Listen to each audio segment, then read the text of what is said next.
Jeg har skatet siden jeg var 13 år, og det begyndte med, at alle mine venner begyndte at skate.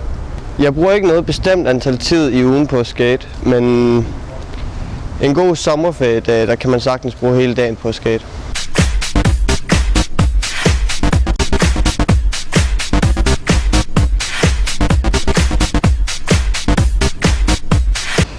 Jeg er rigtig godt tilfreds med banen og miljøet, da der er mange gode ramper og rigtig god plads at skate på.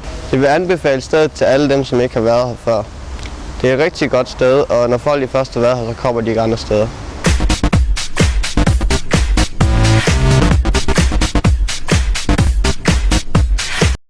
Skating er en livsstil.